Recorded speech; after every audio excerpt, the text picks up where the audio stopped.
Well, this should make you both a better writer and a better agent, right? For having had this experience.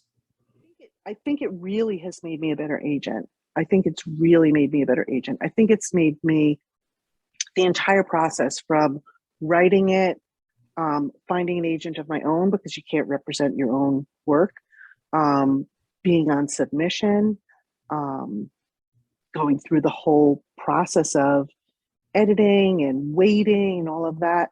Um, Now that I've experienced it as a writer, I have so much more empathy for my clients. I really do. Because, I was kind of, I don't think I was harsh, but I don't think I understood um, just how emotional it can all be. And it could, and especially, honestly, especially once it's accepted, it, I was like, okay, now I'm good. But it's like, no, that's when it gets even more emotional, at least for me.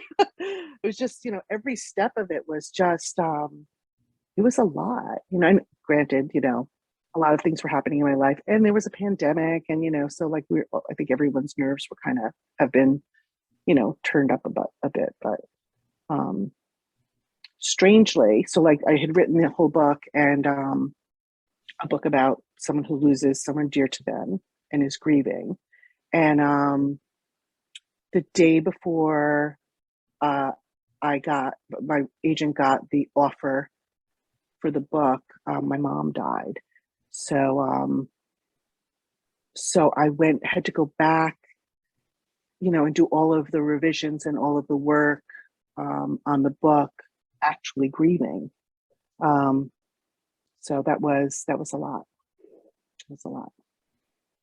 That is a crazy 24-hour roller coaster. Yeah, yeah. And of course, all my friends were like, your mom got up there in heaven and she said, come on, buy my daughter's book. I was like, okay, I don't know that I believe in that, but you say so. So yeah, it was a lot. It was a lot. Um, I know it's a really, really sad book. I know that a lot of people, most of the people who read it, who I've spoken to, and I don't know if this is your experience, have been brought to tears. That wasn't my intention. My intention was to really write something true. And I think um, really writing something true when you're talking about grief can do that. It can really be gut wrenching.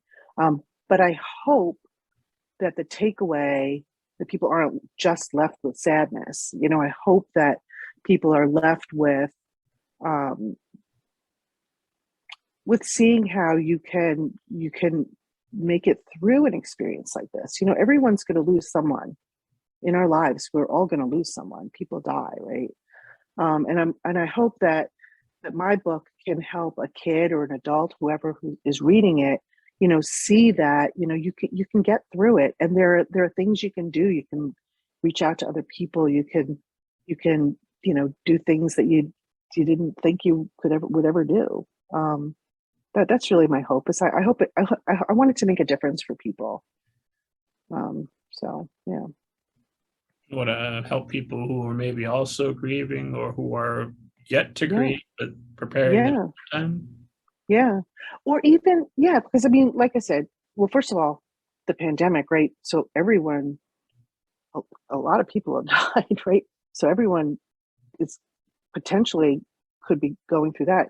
I think kids right now are more fragile than ever because of what we've been going through as a world, right?